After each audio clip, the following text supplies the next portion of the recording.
Al decir Beethoven, pienso en uno de los grandes momentos de la música occidental.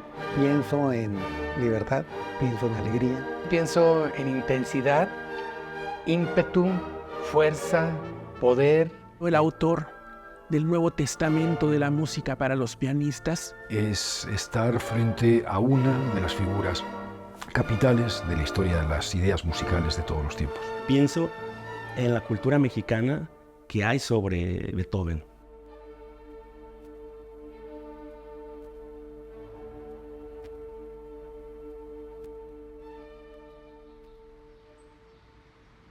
Uno de los principales aspectos a destacar para empezarnos a plantear la relevancia de una obra como la Novena Sinfonía de Beethoven es precisamente que podemos pensar en ella como una manifestación filosófica a la par que una manifestación musical y artística. Es una partitura que exige un grado importante de identificarse con el texto musical y, por otra parte, identificarse con el texto de Schiller, ¿no?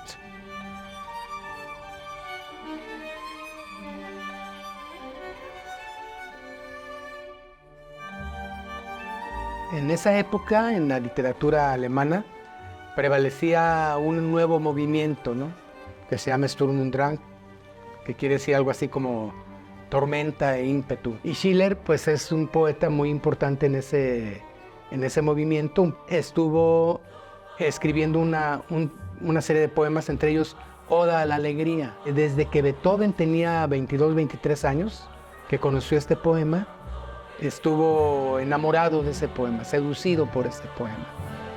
Beethoven fue un genio muy torturado, la verdad, sobre todo por su sordera, pero dentro de toda esta senda tortuosa, porque además su carácter no se prestaba a la pacificación fácil, retoma un poema y entonces lo lleva en el corazón hasta el final de su vida y lo convierte en esto, ¿no?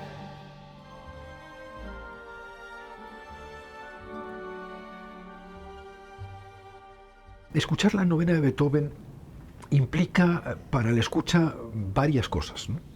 Entre ellas asistir a una tipología del sonido que quizás antes no era del todo acostumbrada en las salas de concierto en la historia de las ideas musicales. Me refiero a que es una sinfonía coral. Es una sinfonía que tiene 3 movimientos y en el último llega la voz. La Novena Sinfonía de Beethoven es una de las obras más difíciles para interpretar en vivo, por su complejidad en las cuerdas, por su complejidad en la forma en la que estructuró Beethoven, por la calidad, por ejemplo, de las voces.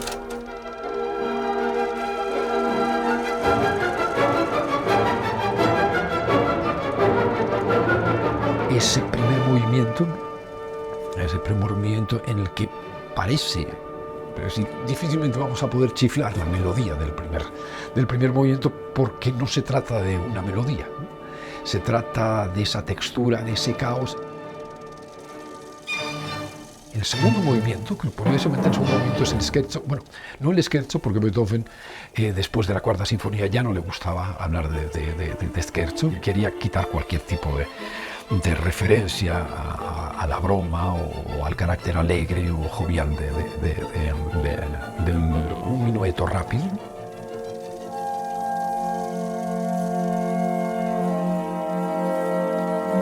Tercer movimiento, esa melodía que parece planear sobre la estructura armónica, ¿no? esa doble variación. Son 2 temas que se van variando progresivamente.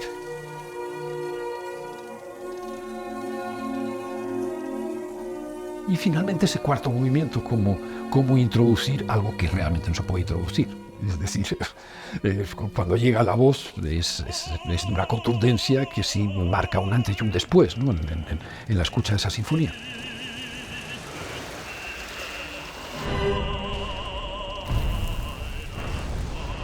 El concierto dentro del cual se estrenó la novena fue muy criticado por largo. El final de esa sinfonía dura cerca de media hora, lo cual es algo que para entonces ya también era inusual y revolucionario. Fue tan cuestionado este revolucionario y maravilloso final con acompañamiento vocal y coral que, ¿qué crees? Hoy día creo que cuando hablamos de la novena sinfonía todos pensamos en el último movimiento.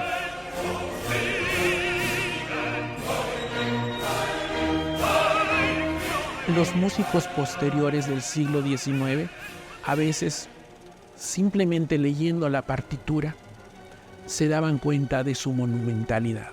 Así que sí que pesó y sí que fue decisiva y contribuyó para que floreciera el lenguaje del romanticismo.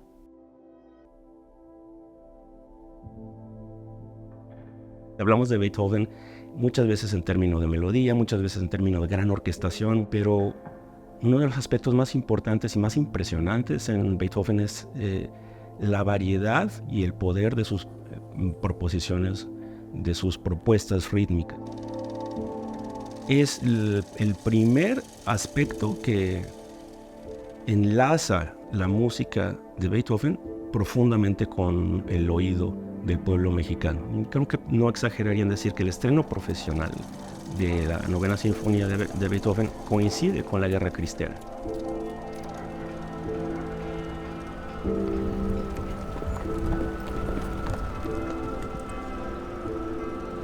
Y es hasta después de la nacionalización del Conservatorio Nacional de Música, que ocurre en 1877, se va consolidando.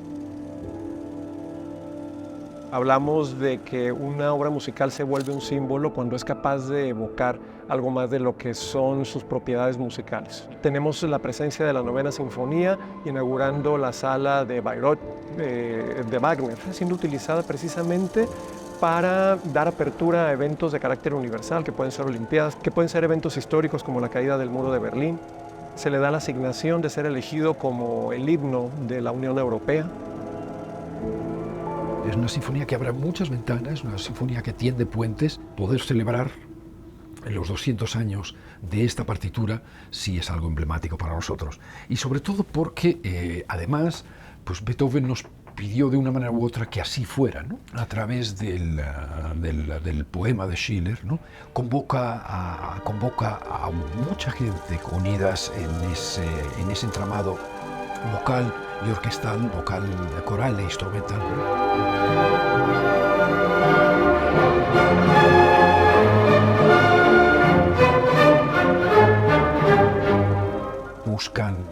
Buscan la alegría, buscan la felicidad como fin de la humanidad, ¿no?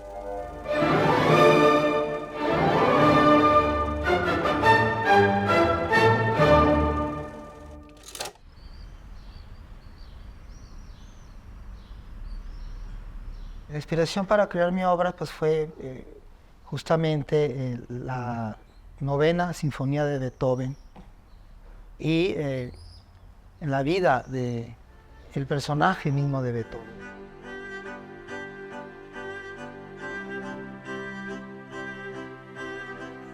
Pensé en plasmar en mi pintura su retrato, desde luego, ¿no?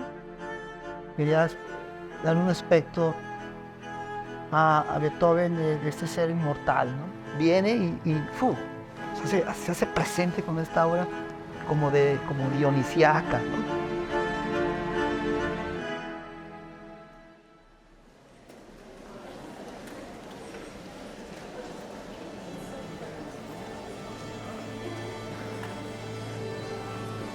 No es necesario que la oigamos en su versión original, ni siquiera ese fragmento del cuarto movimiento, para que nos remita precisamente a evocar ese poder simbólico que contiene y que se le hemos asignado desde hace 2 siglos. Como fue la que realizó Bernstein para conmemorar la caída del muro de Berlín, en la que declaró que Beethoven daría su bendición al hecho de que él hubiera pedido a los cantantes que cambiaran una letra del texto de Schiller, cambiando la palabra alegría por la palabra hermandad. Es un canto a la alegría, un canto a la fraternidad, una muestra de libertad, pues ya hasta la UNESCO lo hizo Patrimonio de la Humanidad.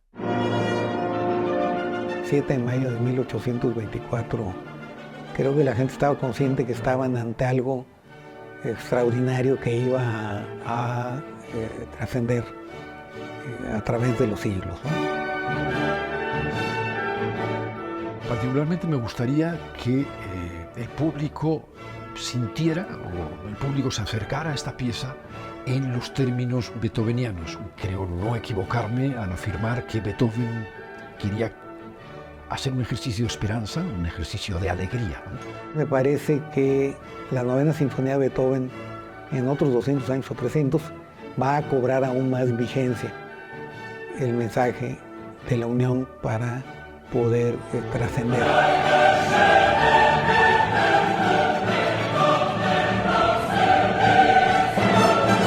200 años de una obra maestra es un ejercicio de memoria, es un ejercicio de responsabilidad. Es poder sentirnos alegres. Es muy fuerte en términos de memoria cultural.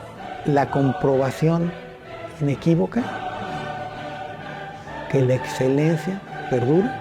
Y nos está diciendo lo indecible con palabras nuevas propias para nuestra época.